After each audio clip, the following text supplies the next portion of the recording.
and welcome to another episode of Influence and Growth Mastery. Today, I have with me Mike Davidson. He is a John Maxwell leadership trainer, speaker, and coach, and the owner of Leadership.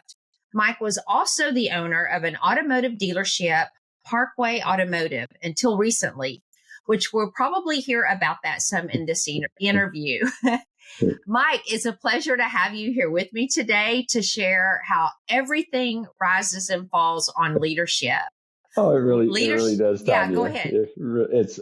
Thank you thank you for having me. What a joy it is for you and I to get to know each other a little bit more. Yes. We're certainly in the same industry, and I think it's all out of what I've learned about you. It's born out of a desire to serve people and help them.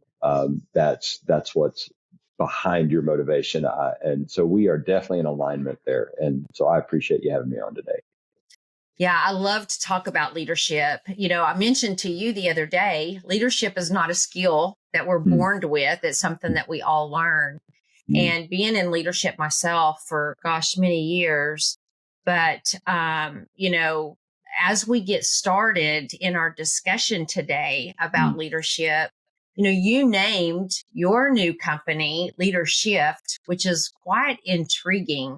And I'd love for you to kind of tell us the story behind how that name came about and how that embodies your approach to leadership.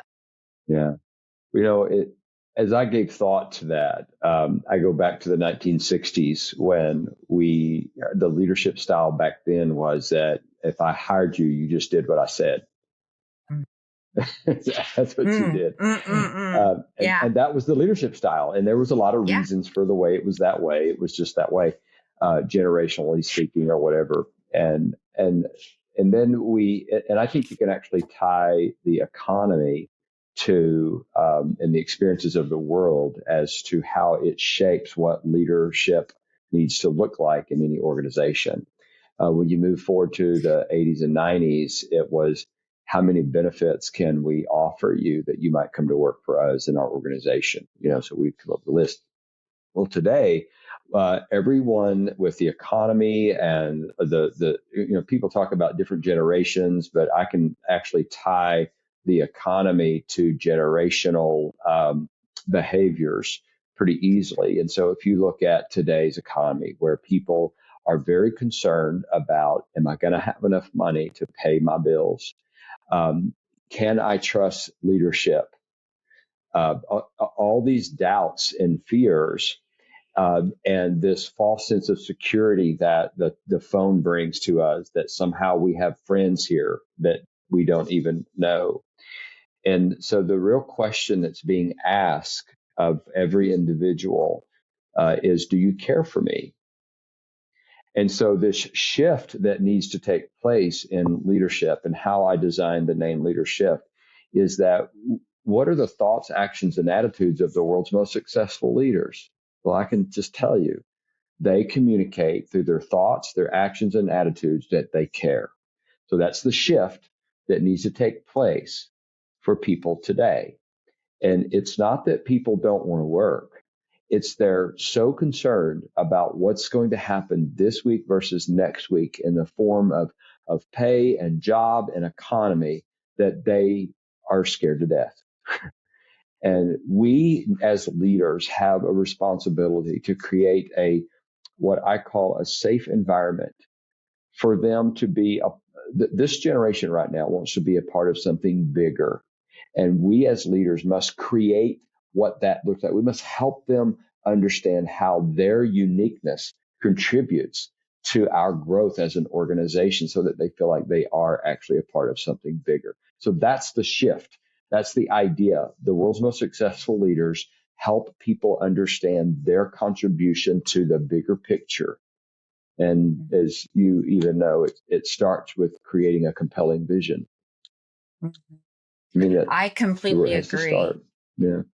I completely agree. There was somebody who responded to a post or actually it was a video clip from a previous podcast that I did just a week or two ago. and it was about leadership and sales.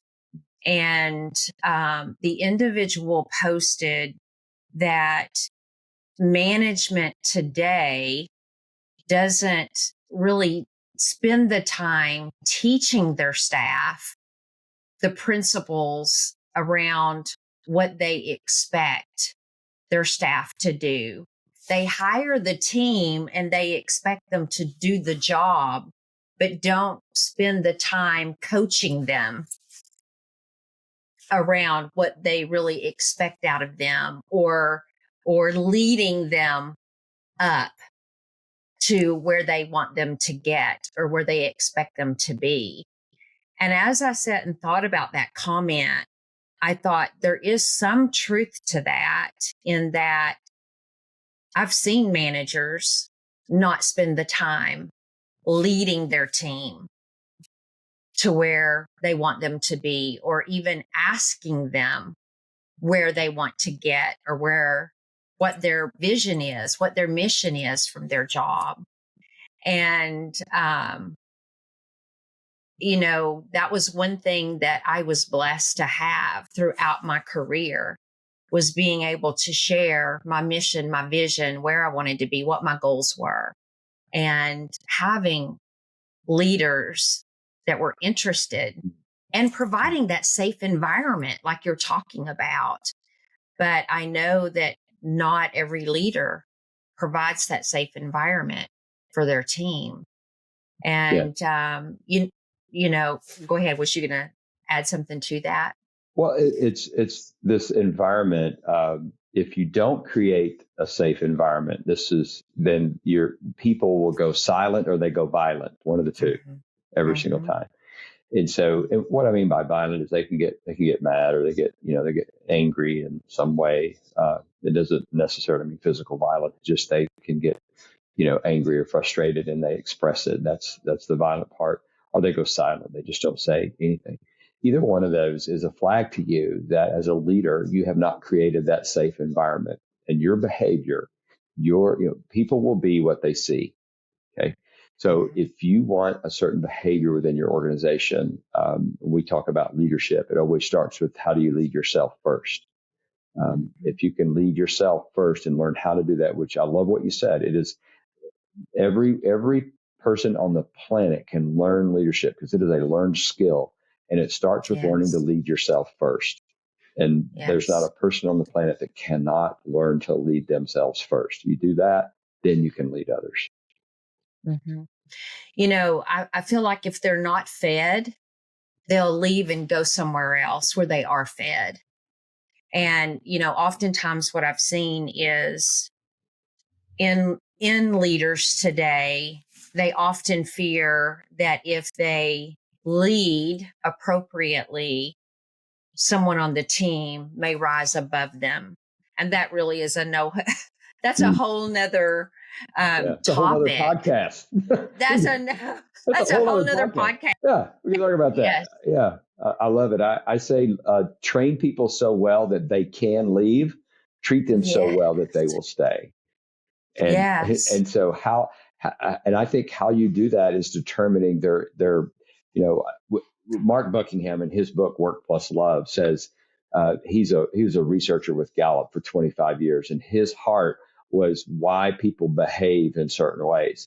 And what he learned, and he shares in that book, is how everyone that's ever been created, everyone that is currently on the planet that's created, and everyone that will be created are entirely different. And the reason is because of I'll just say wires, for lack of a better term, and my ability to communicate as well as Mark does, but my inability to communicate as well as Mark does. But how there's thousands of wires that are put together when we are formed in our mother's womb, and they all connect differently. So you think of the combinations available of 1,000 different wires inside your brain, that as they connect, the different combinations available are just almost like infinity. And that's why everyone is different.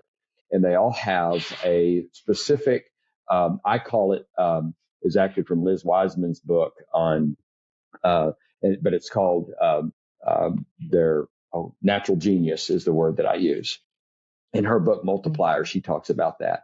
And so this natural genius that every person on the planet that has ever been made has, and that has today and will have in the future, they're all different. And the job of a leader is to find out what their natural genius is, and then how do they get to practice that in their role in the job. And that's how I use the DISC assessment in my leadership training and development, is because when we discover someone's natural genius, and it's not that their entire job has to be their natural genius, but research says that if 20% of their job every day will include an opportunity to manifest, exercise, put on display their natural genius, that's enough.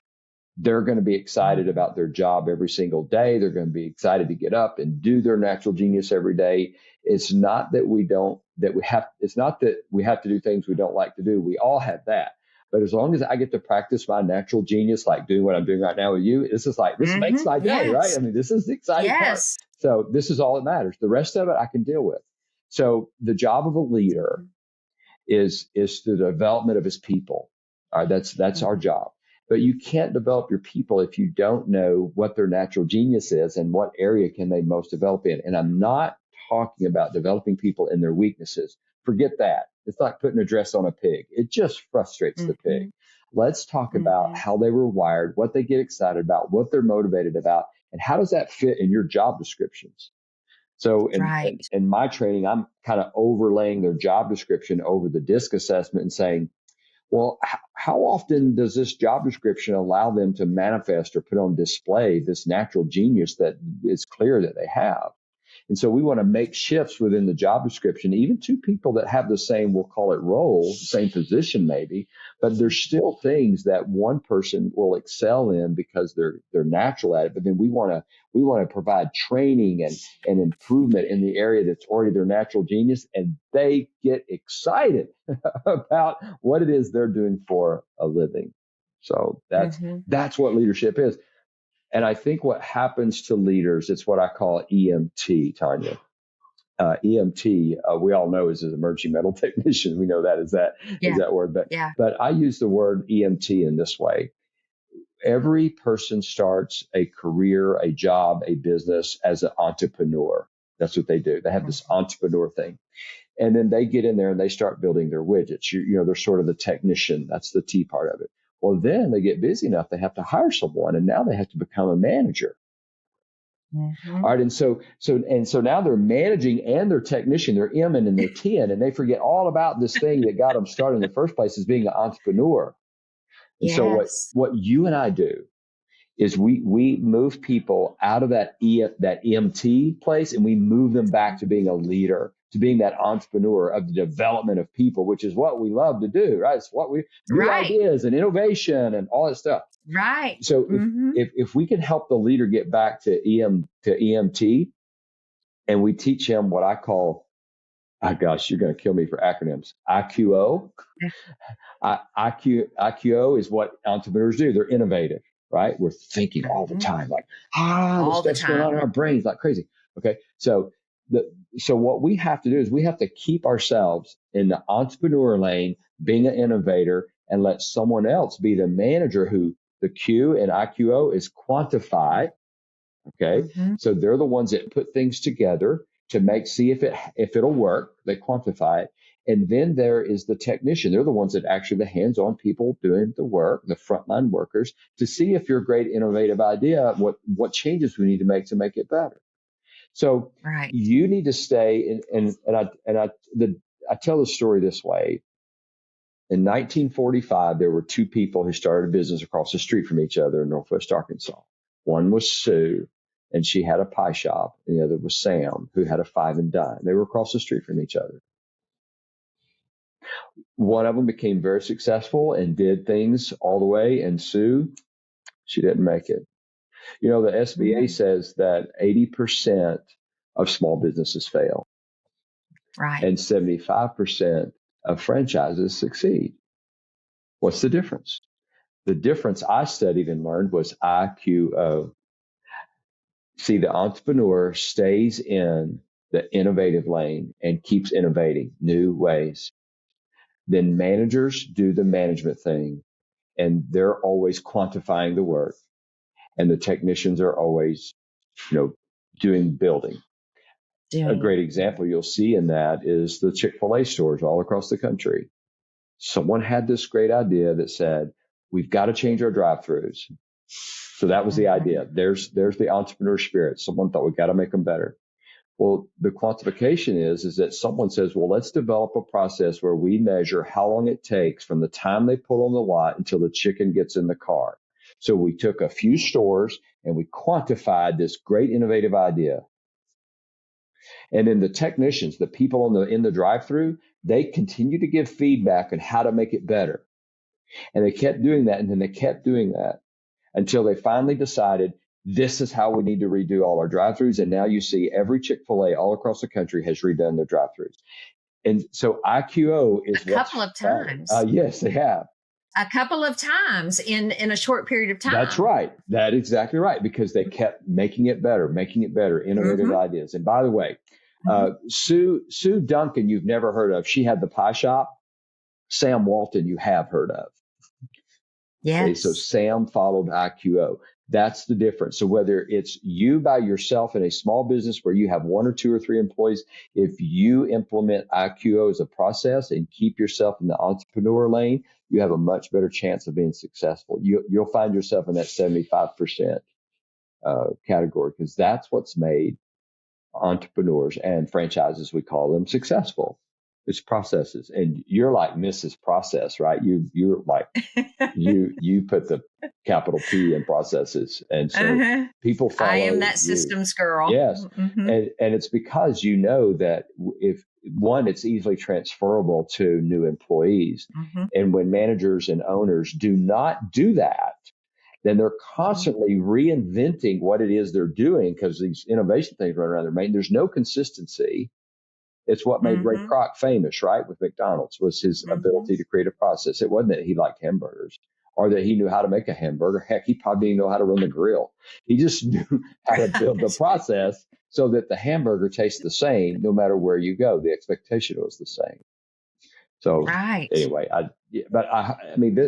love that. Yeah, this is all leadership. And if we can keep the small business owner in the leadership lane, keep him out of the gutter. You and I provide these gutter ball things, I use them when I go bowling because I'm a horrible bowler, but let's keep him in the gutter to keep him in that lane where he gets to do what he loves to do, which is be an entrepreneur, being innovative. But you want to burn him out? Have him go fall into this M and T. Have him be an EMT, because too many of them try to do all three, right? That's what I call EMTs. And they're not very good at it. Ask me how I know. Well, yeah. We've been there, right? Yeah, we have. Yeah. We've been there, and that's where they get overwhelmed. And, they get overwhelmed. They hit the wall of frustration. And, I'm having conversations with a lot of entrepreneurs who are there today. Yeah. And, they purchase a lot of tools, a lot of systems they don't need, because they're trying to find those answers to help them get out, when they don't realize what the true answer is. And you're right. It's all about working on your business and not in your business. And you've got to have those right processes in place, the right automation in place, the right team in place, and you need to lead and network. Yeah. It's true. If I could help a business owner understand the difference between delegation and empowerment, where delegation I define as giving things away you don't want to do. Okay. Yes. That's usually easy. Empowerment is giving things away you do want to do. Mm-hmm. So if I'm delegating, I'm widening my footprint, right? Mm-hmm. But if I'm empowering, I'm developing my people. So if I always have in my mind that my job, the best gift you can give your employees, the best benefit you can give your employees is their development, their personal development. Mm-hmm. And you actually should be hiring every person and looking at them are they potentially the next CEO of my organization? Right. In Jim Crone's book, Good to Great, he simply says this: it's the who before the what. Because wherever Mm-hmm. your people are going, that's where you're going. So who we Mm-hmm. hire character, train the rest. If we can do that, then we can go to a place together successfully. But if we don't have the right who, Mm-hmm. then the what's going to be not that great. That's part of Right. what Jim Crone discovered in their, 15 years of study with a bunch of people in writing that book, which is a great book for Mm-hmm. entrepreneurs for sure. Mm-hmm.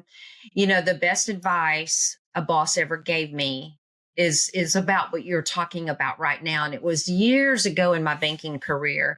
And it was it was exactly that, in that, Tonya, I can't get you, or I can't promote you to your next position. I had been promoted to multiple positions, but the position that I was in, I was managing multiple people, the most people I had managed at that point. And he said to me, I can't promote you to the next position because you currently don't have anyone ready to take your current position. And that was on a Friday. I'll never forget it. That was on a Friday. And that weekend, I couldn't think about anything else other than thinking through my team. I had 12 people at that time. Thinking through those 12 people, who is that next person to take my position? And then who is going to take their position? And then who is going to take their position? And, what is my cross training plan? Yeah. And come that Monday, Mike, I had a plan. And I called the team together and I implemented a plan, because I thought, I don't ever want to be caught like that again, not having a plan of action.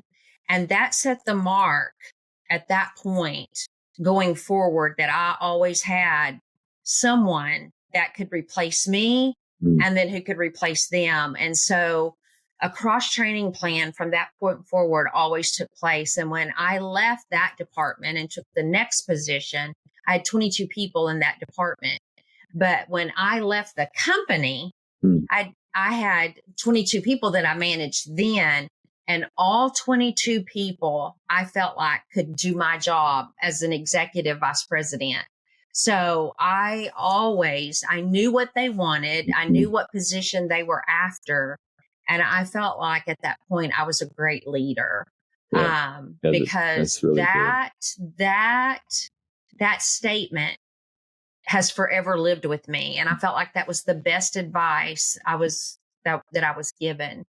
And that too has set the mission that I live by today in mentoring other people. And yeah, it's very critical. It's very critical in who you hire and setting up that plan. Yeah. I say that where there's no mentoring, there's no succession. Don't think I'm going to have a succession plan one day, because your business is going to do one of two things. It's either going to close or it's going to sell. Which you need to decide now which one that's going to be. And if you can decide that now and then start using Tonya's processes, plan for, what coaches do is we take people from where they are to where they want to be. So it's not our plan, right? It's yours. And we help you just develop it and stay in the lane.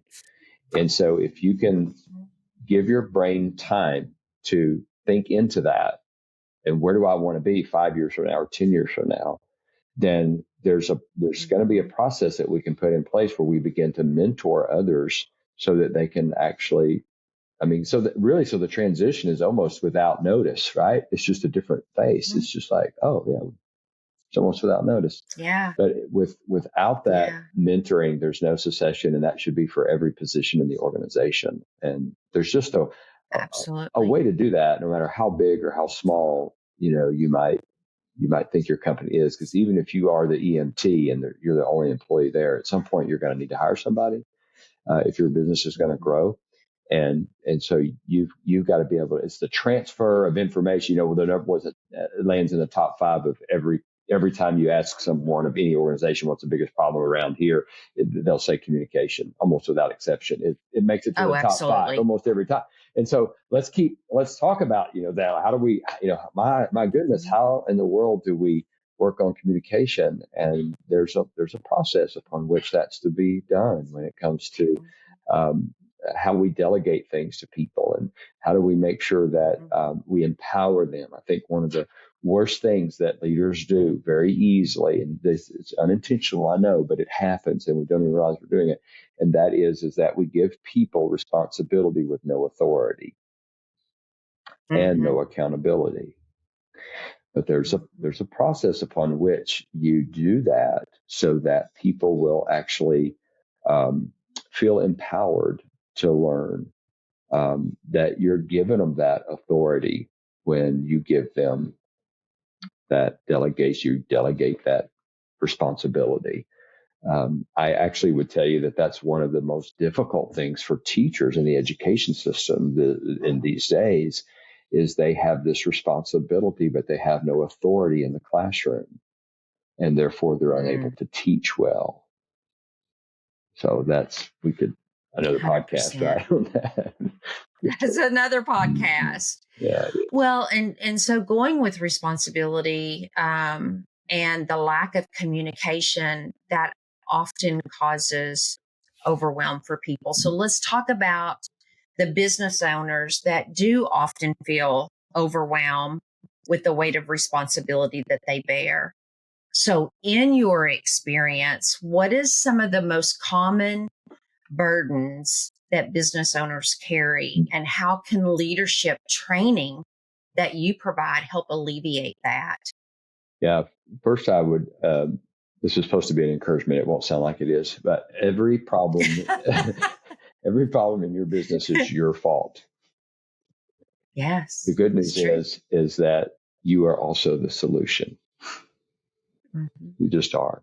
So discovering that I need to get in my role as a leader and developing people, the first thing we have to come to realize is that we hire people to solve problems, but too many times we think we're still the only ones that can solve them.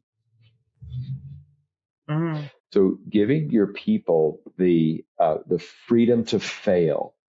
Ryan Leake wrote a great book about failure that helps us understand, and he's going to be speaking at my conference in January, and because he's going to talk a lot about that, of how we need to use failure as opportunities for learning, not as opportunities for punitive actions by the leader.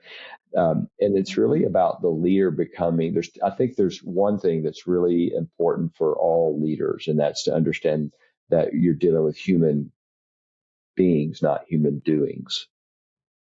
And it's important. Yeah. So let's talk with them as a person and be curious in the development of them.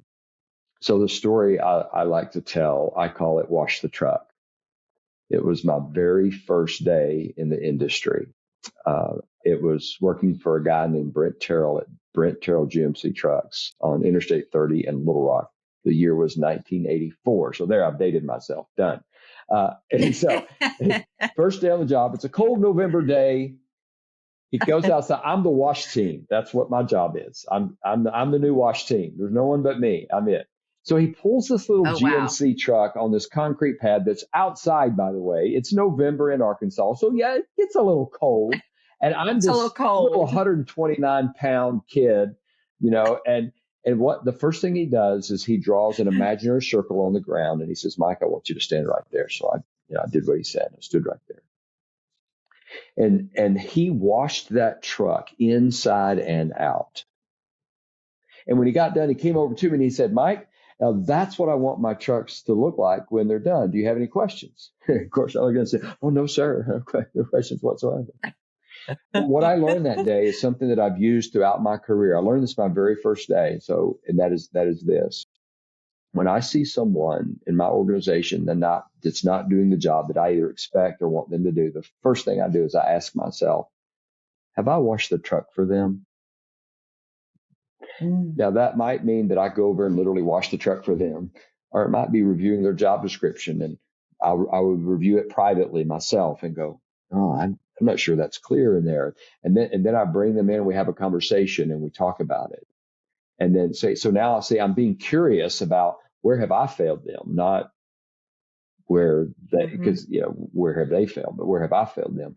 And then we work together on making it better and developing them into what I need them to be, which is great at what they do and who they are. That's what I'm trying to accomplish. And so that that one thing that I learned that very first day is something that I encourage all leaders to realize, is that you have a responsibility to be curious in the development of your people. If you get angry with them all the time and you get mad with them, then you either need to fire them or you need to fire yourself from the position. One of the two. It just, your business is not going to grow. Your customers aren't going to benefit. And guess what? As I said earlier when we started, what people see is what they'll be. And if you treat your internal customers the way that you want your external customers to be treated, which everyone seems to know how to do that. I mean, they just do, right? They just know how to treat external customers, the people who walk in and buy whatever. But we've got to learn to treat our internal customers the same or better than we do our external customers.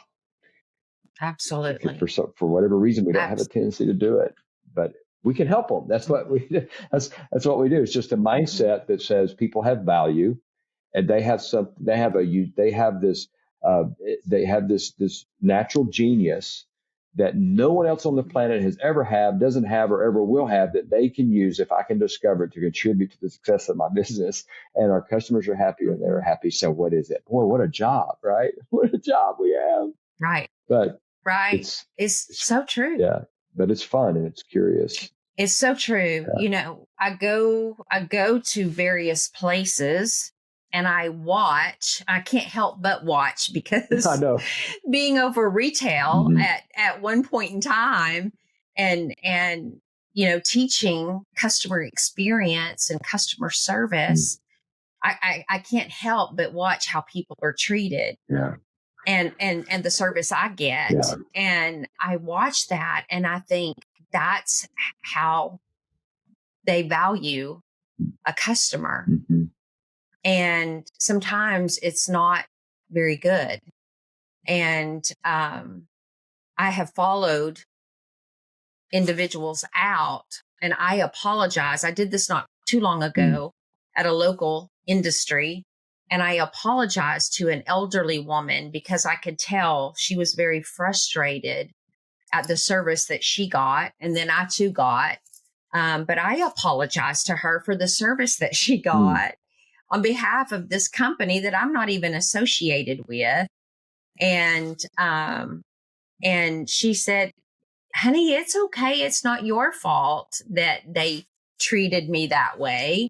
And I said, but I feel so responsible as a prior manager, that taught customer service, that you should have been treated with more respect than that. And she appreciated me doing that. But I wanted to contact the management and say, you should be teaching better leadership, better management, better customer service than what your people, because they never spoke to her. They never spoke to me. They carried on a employee to employee conversation the entire time. They waited on both of us, and I just hated it. But that is a reflection upon management. It is, and leadership. They need to wash the truck, and it could be that they need to wash the truck. That they might need to just do some developmental training about what that looks like, because I think there was a time where we sort of understood things from being in the home and from our parents, and quite frankly, that just doesn't happen anymore. And so people walk into these jobs not having any idea of what it means to serve another person. And so what I know you understand the concept, Tonya, of servant leadership. And I remember telling every employee that came to work for me when I owned my small business that they were a gift to me. And that my job description every day walking in was, how can I serve you today? And it's a question that I ask many times over. In my calendar, if you looked at my calendar when I owned my small business, I parked where the employees park. And it said that I would be at my desk at 8:15, but I was on site at 7:15 because I spent that first hour each day walking through the organization, finding out how I could serve them today. Because see, that's my job. And I would literally write myself a job description almost daily of the things that I needed to be sure that my people had the tools and resources to do what I needed to do. Or maybe they had something going on in their life that I needed to be aware of. And they needed some time to go and address that. Or they just needed some counsel. I've sent a man and his wife to a family life conference, and later, they come back to me and tell me I saved their marriage. Wow. It's amazing. It's just been enough time as leaders. I say that leaders need to listen, learn, and then lead. So let's learn to listen. And I was taught how to listen by one of my office managers years ago. And she said this to me. She says, Mike, if someone has taken the time to come and ask you a question, you have to know that it's important to them. And if it's important to them, it needs to be important enough to you to stop and look at them. I said, wow. I mean, this was a person that worked for me. But see, we created a safe enough environment where she felt like she could tell me that, right? She could tell me my S personality was showing up, or my I personality was showing up instead of my S. Yeah. And I was just trying to get my task done when I needed to stop and look at the person. I've been there. Yeah. I've been there, and I've had bosses that were there who answered the phone, did emails, did all those things while I was across the desk trying to talk. And I remember what that felt like. And then I caught myself doing the same thing, and I had to step back. Yeah. But I did too, had an individual who said to me, you're doing the same thing that you said frustrated you. And when that was brought to my attention, it does. It wakes you up. And when you're able to reflect on that and how that reflects on your leadership, it's a wake-up call that you need to step back and open that ear and listen to your people. Yeah. And that's what good leadership is. And being there for them. Because like you say, not everybody feels comfortable knocking on your door or picking up the phone and asking you, do you have a minute? Some people can take advantage, but it's not easy for people to say, I need to talk. Yeah. But yeah. I think leaders have that responsibility to, I think it's a good act of stewardship when you look at the things that you've been given and you have at your disposal that we'll call it your frontline workers don't necessarily have. And if you can listen long enough to determine what life is for them, that you might have a way to meet a need that you just have the ability to do it. It could be they need an afternoon off they got to go put their dog down. Would that communicate to them that you care? You bet it would.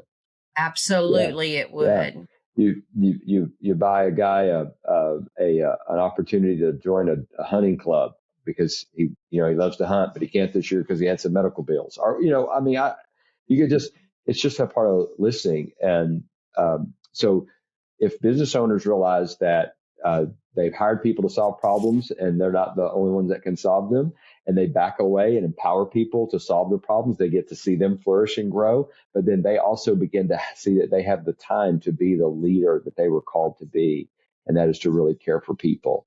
And people deserve to be led well. They just do. And I don't know if you've noticed, but there's a real leadership deficit in our world. I don't know if you've looked around, kind of noticed, but it's here, Oh, yes. And so it's here.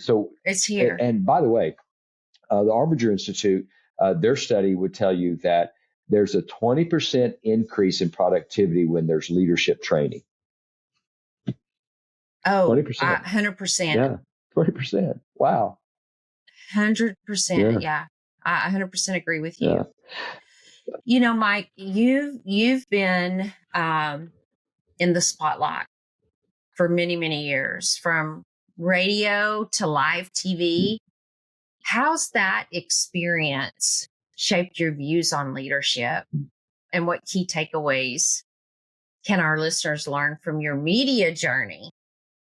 So you've been in automotive, you've owned your own business. You're a John Maxwell leadership trainer, speaker, and coach, radio, TV, all of that combined.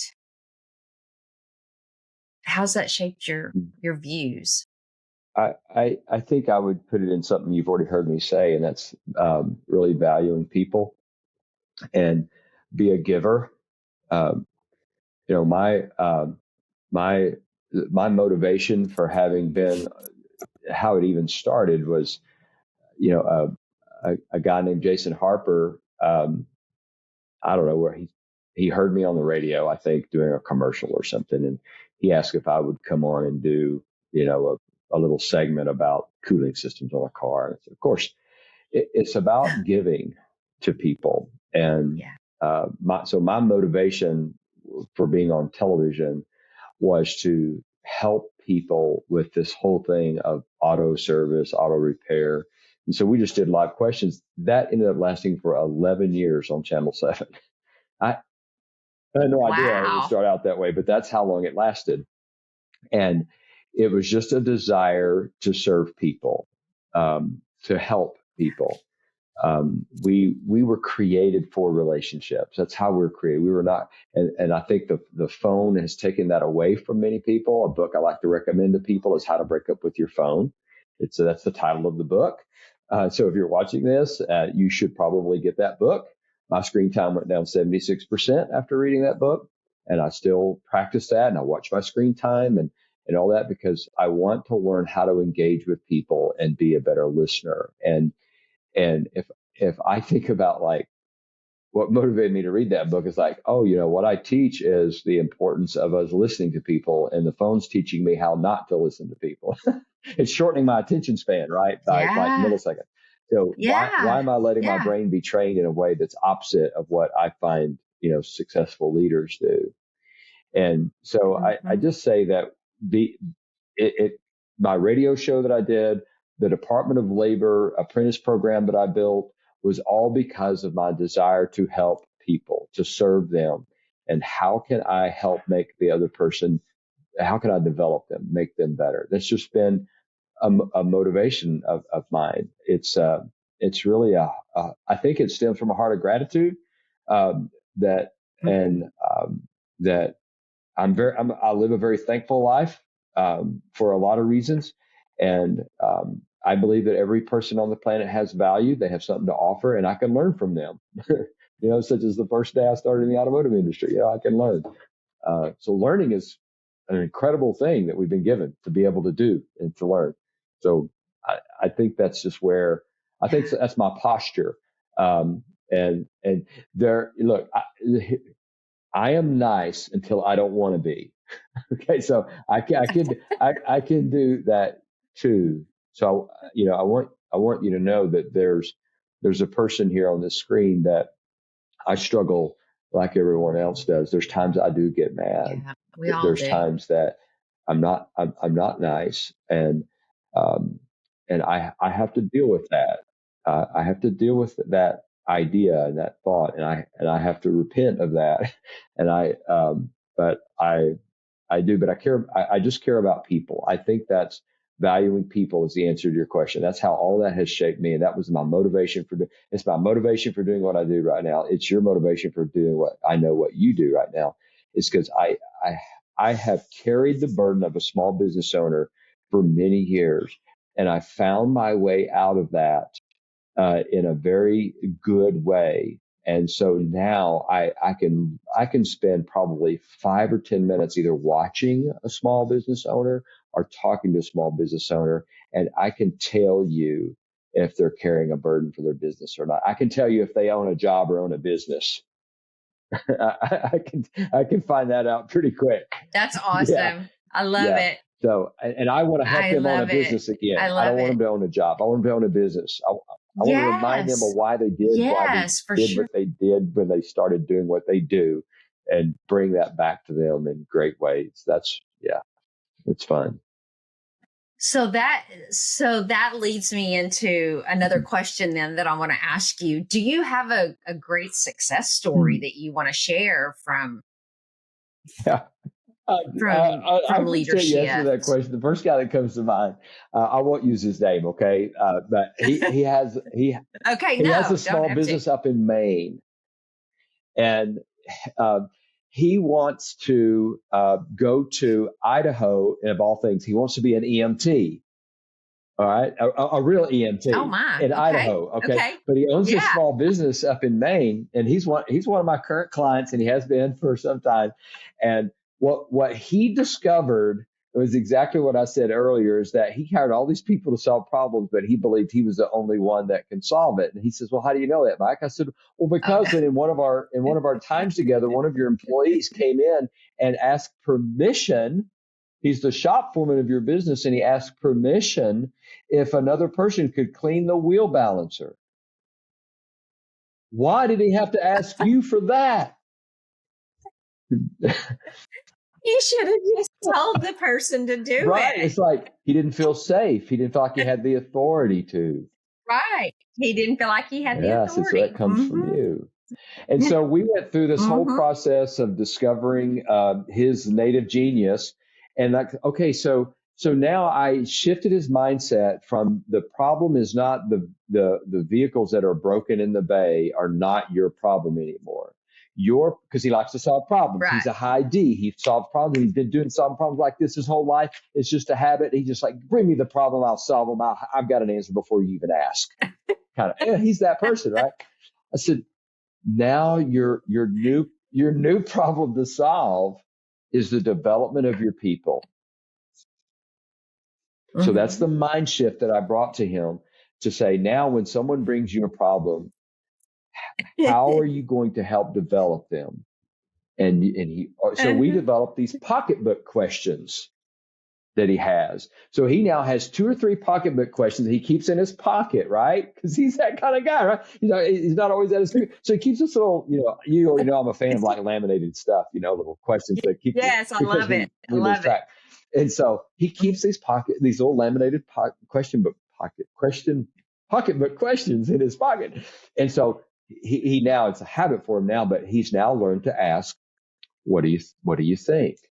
But then I told him, I said, listen, now when they tell you what they think, don't correct them. Say, well, go try it and let me know how it comes out. You just empowered them. And you keep doing that, and before long, they're going to do that all the time. And where this all started for me was I started using a software program for my SOP manual called Way We Do. And it was just an electronic SOP manual that was easy to update. And, because people what happened is people would come and ask me questions, and I would do whatever, say whatever. And then later, maybe 3-4 months later, that same question come up, and I might not answer the question the same. Like, and it's like, I'm as inconsistent as the day is long. This is horrible. And so I created this. So this SOP manual was like, oh, for me, it was like, oh yes, this is wonderful, because it kept me consistent, right? But what it did is it caused me to get in the habit where people come to me, and then my first response is, have you checked the Way We Do? Have you checked the SOP? Yeah. And then before long, they quit asking me questions.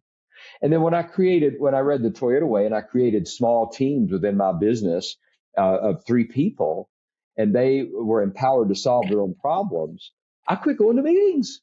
It's like, I don't have anything to do. Now what? I think I'll go do leadership consulting. So, I mean, it's been an exciting thing to see, and that, I have such a desire to help businesses flourish in that, because I know it's possible. I'm an entrepreneur. I'm an innovator. I see more than before. I know it's possible, but I also know that nothing happens without a plan. And if I can help develop a Right. plan. And so in my processes, I call it design, develop, and maintain leadership. And design starts with nothing more than creating a compelling vision statement. And I bring people together. I bring the whole organization together. That's usually not just the leaders. I actually bring the frontline workers, and together we create a vision. And that's design. And development is done through the assessments that we do with the DISC assessments, and discovering everyone's in the organization their particular native genius and making sure their job descriptions fit. And then maintain. I have a 15-week course on leadership that I teach the thoughts, actions, and attitudes of the world's most successful leaders. I do an annual conference called Live to Lead, which I'll be doing January 11th of 2024. That I want my clients to bring their whole staff to, because your business is only as good as your weakest employee. And if we can get them into a growth mindset, your company's going to explode. It's just going to grow if we get everyone headed the same direction. It's the reason football teams are successful, right? They all know their position. They all know where the goalpost is. It's when we allow them to sort of not have that direction through the vision statement and ongoing training that everybody decides to run their own play. And then it's kind of, we call that chaos, by the way, at that point. Yeah, exactly. Yeah. So this is what I know you do. This is what I do. And we just have this, we just know it's there for them, because we say that you can't give what you don't have. And the reason that you and I want to do what we do is because we've experienced it, we have it, and we want to give it. We really want to give it. We really, really want to give it to these business owners. Want to give there. it. Yeah. You made me remember her to think back in the years whenever I had a big team and when I was making changes and I had certain managers over certain areas put in place, and they were so used to coming to me, for direction. And I kept forgetting it was, go to this one for this, go to this one for this, and go to this one for this. And they would still come to me. And so I would give them a certain direction. And, you were talking about not being consistent. And so then here would come this manager. You told them to do this instead of coming to me.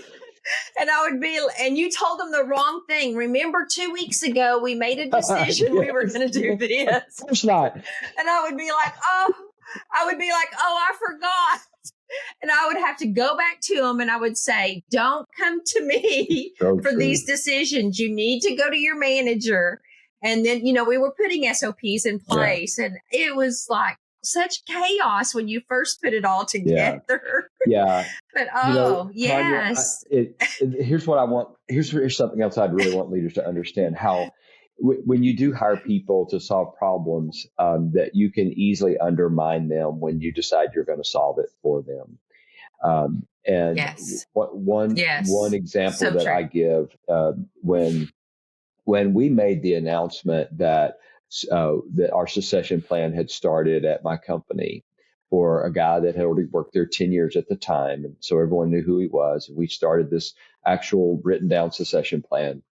One of the things that we always did around Valentine's Day is we always, did something nice for the ladies who came in, lady customers. We did something good for them. Well, it was during COVID, and we decided that I just said,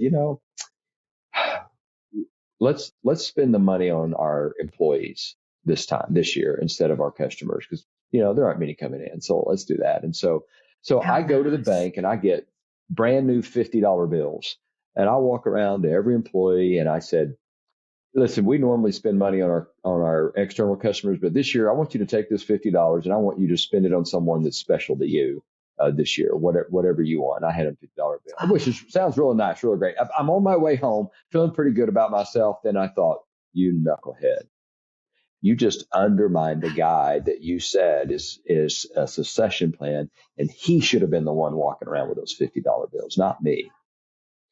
So I called him on the phone and I apologized to him. And I told him, I said, I have undermined you and I have taken away something that you should have been doing. And I am so sorry.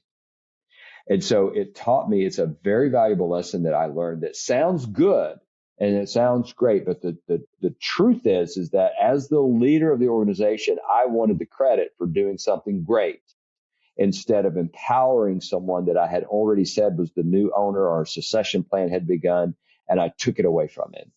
And it was wrong for me to do that. So you don't even know you're doing it until you do it. So now I'm very cognizant because of that, the impact that had on me personally. I'm very cognizant. I don't make I quit making decisions at all. Everything ran through him. Everything. And it was amazing. It's toward the end, I'd go and sit in there. Vendors would come in and they don't even know who I was. I was like, this is awesome. They don't even know who I am now. They're talking directly to him. So you've got to be careful not to undermine people and just know, even unintentionally, of a good deed, we'll call it, you can do it. You just got to recognize what they are. So it's cool. Yeah. Yes. You have to be so mindful of your decisions. And you do have to remember, because it does undermine, they feel undercut.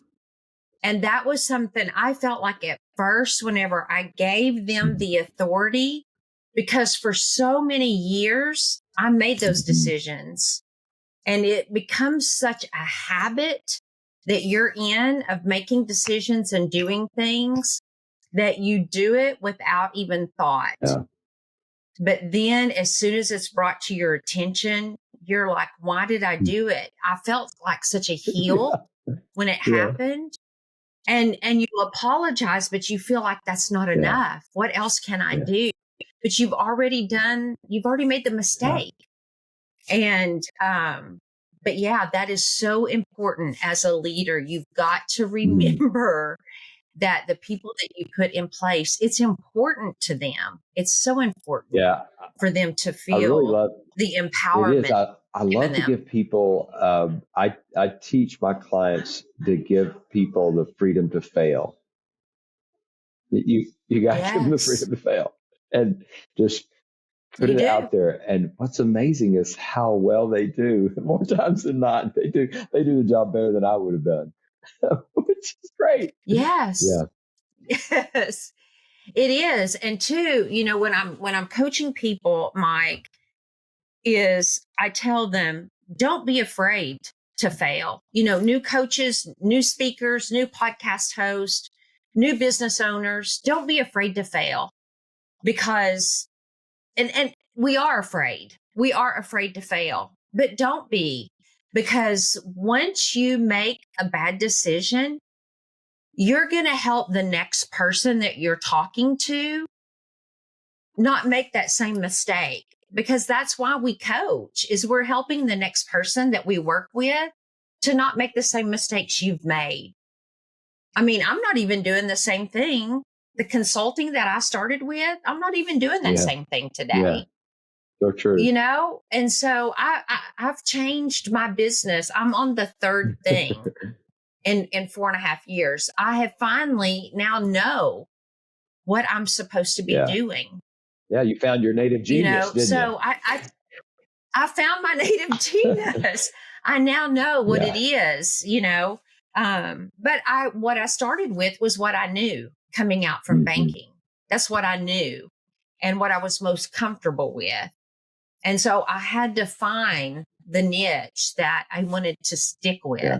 And so I just tell people, don't be afraid. Don't be afraid to make a mistake. Get back up, dust off, and keep moving forward, because that's how you learn. And again, leadership is learned. Yeah. It's not something you're born with. Yeah. And that's how you get better and better every day. Well, I say that if you can see the end of your nose, you don't need anyone else around you. But I haven't met anyone yet that can do that. And I think one of the dangers of leaders is that we do isolate ourselves. We've all heard the term, it's lonely at the top. But you get to choose to do that.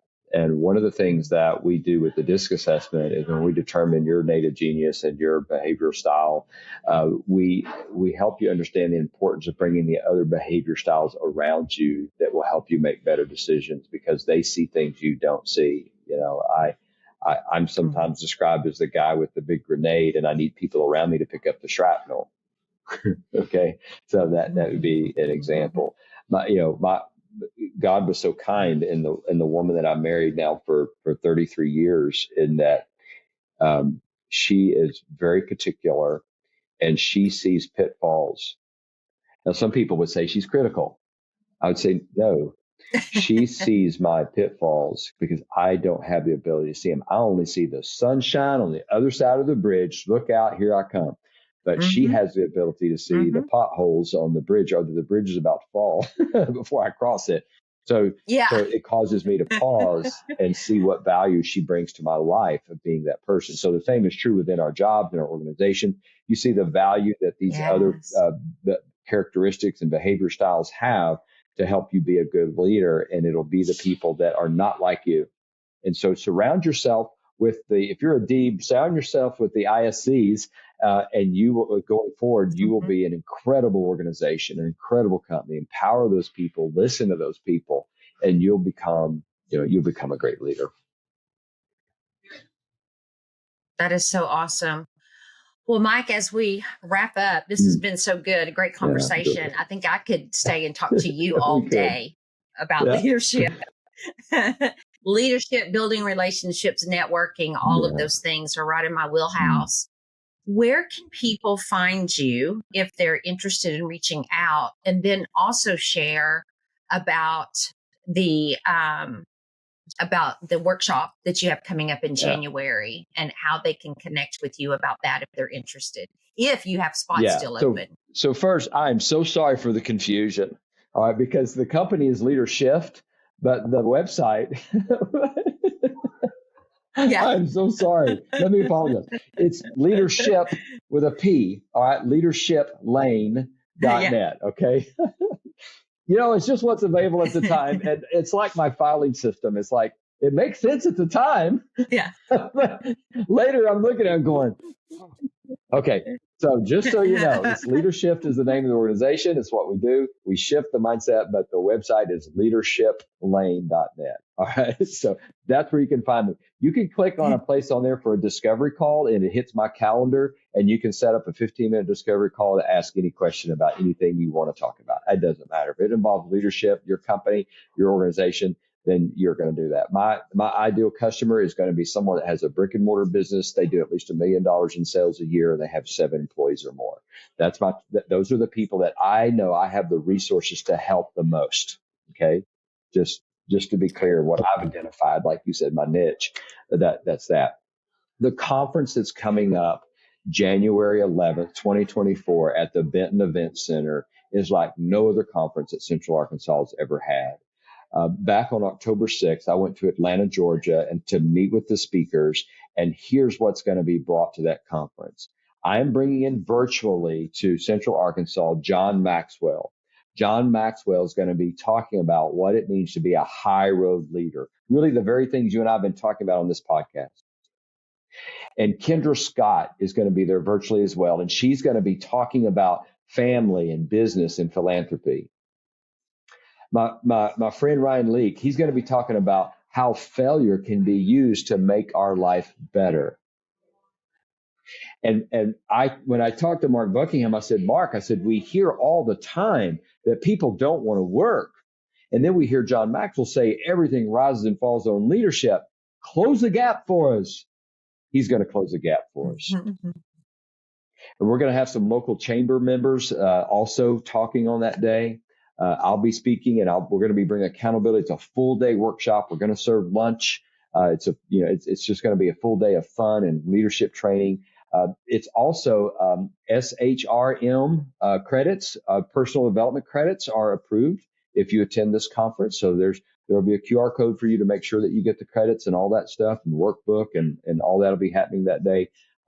Full day event. I'm excited. I hope let's bring your whole organization. You're going to want to come. And it's only $99 a person. I mean, you cannot get training from John Maxwell, Kendra Scott, Ryan Leake, Mark Buckingham. You can't get into one of those people for $99. But to get all 4, and I'm going to provide lunch. I'll feed you too. Okay. So it's extremely valuable in what we're providing that day. But here's why I'm doing this and why I'm doing it and putting the money into it that I'm putting into it is because it's what we started with. I value people. I want to bring leadership training to Central Arkansas because our businesses are only as good as our weakest employee. And if we can bring this kind of leadership training to your organization, you are going to be great. And I couldn't be more excited to be a part of that and to bring that to Central Arkansas. So there you go. That was probably more important for it. But that's it. I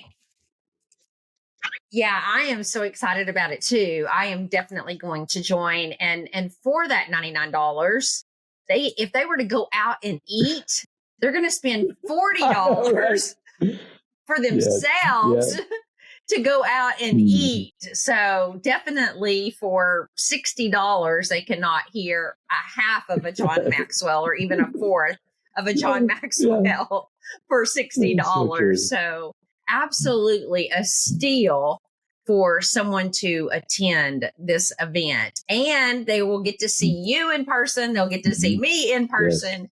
And what a steal that is as well. So, Mike, I am so appreciative that you've joined me here on the show today. And yes, it is fun. And I would love to have you back sometime in the future as well. And for those of you that are listening to your favorite podcast channel, thank you. And those of you watching us live on YouTube, thank you. And if you want to join the Influence and Growth Mastery free community, you can do that at influenceandgrowthmastery.com. And you will be joined by many, many 6 and 7 figure influencers there. And we will help you get visibility and influence and grow and scale your business. And until next week, have a great week, and we will see you again very soon. Thank you.